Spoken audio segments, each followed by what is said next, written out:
Republic of First Nations communities, stories of cultural resurgence, justice and truth-telling have taken centre stage.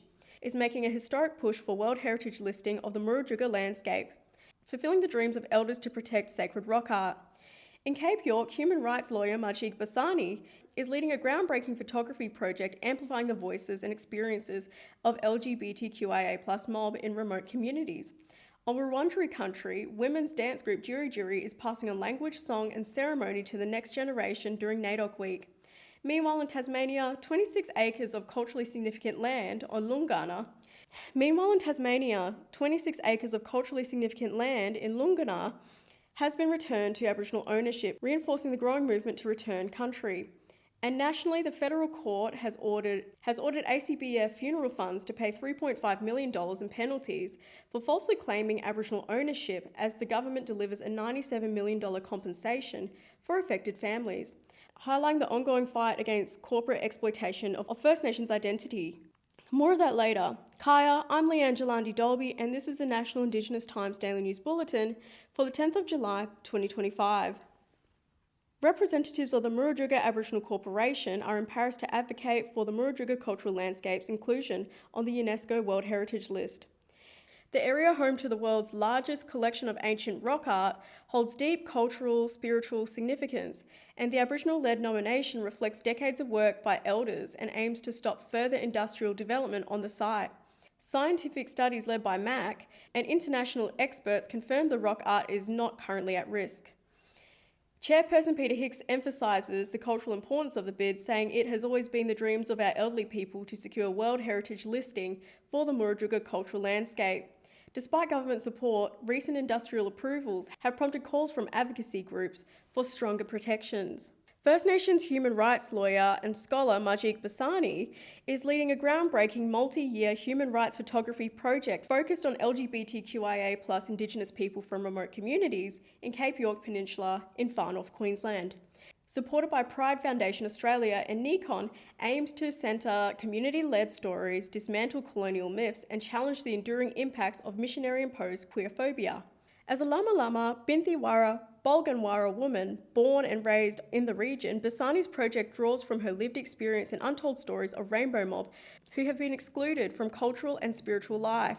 The work, part of the second phase of her UNSW and Berkeley PhD, is designed to reclaim space and celebrate First Nations gender and sexual diversity through photography, language and self-determined storytelling. Photographs and personal narratives will be curated in a book and exhibition, with all proceeds going back to community members featured in the project. Emphasising cultural strength and the need for bodily sovereignty, Basani said, "It's not just time for land back, it's time for bodies back too. It's time to welcome the unwelcome home.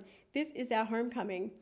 The project resists both erasure and romanticisation, calling for nuanced understanding of Cape York's cultural and linguistic diversity while pushing for national recognition, visibility and healing. Jiri Jiri, a Wurundjeri women's dance group and cultural network, is embodying NAIDOC Week 2025 theme, the next generation, strength, vision and legacy, through workshops that celebrate and pass on cultural knowledge led by Stacey Piper, sharing Wurundjeri language, stories and dances with local families.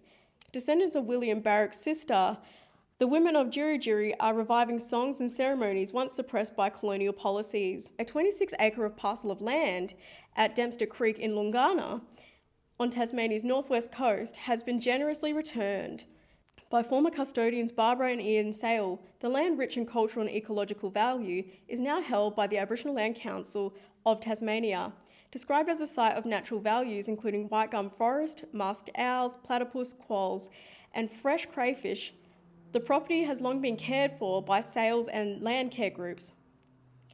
The transfer aligns with ALCT's Giving Back Land initiative launched in 2022, which encouraged private land donations to traditional custodians. The federal court has ordered ACBF federal plans, formerly operated by the UPLA Group, to pay an additional $3.5 million in penalties for falsely claiming Aboriginal ownership and management. The company collapsed in 2022, leaving thousands of low-income Aboriginal families without the funeral cover they paid into, often through centre pay deductions. The latest ruling follows a $1.2 million fine stemmed from ASIC's legal action over ACBF's decades-long deception of First Nations consumers. Justice Anthony Goodman described the company's conduct as deliberate and callous, highlighting its use of Aboriginal imagery, colours and language to falsely suggest cultural legitimacy. Although ACBF is now defunct and unlikely to pay, ASIC Chair John Longo said the penalty will act as a strong deterrent to anyone who tries to mislead Aboriginal consumers by falsely claiming Aboriginal ownership or management. And that's today's Daily News Roundup from the National Indigenous Times. For more news, head to nit.com.au and please sign up for our free newsletter.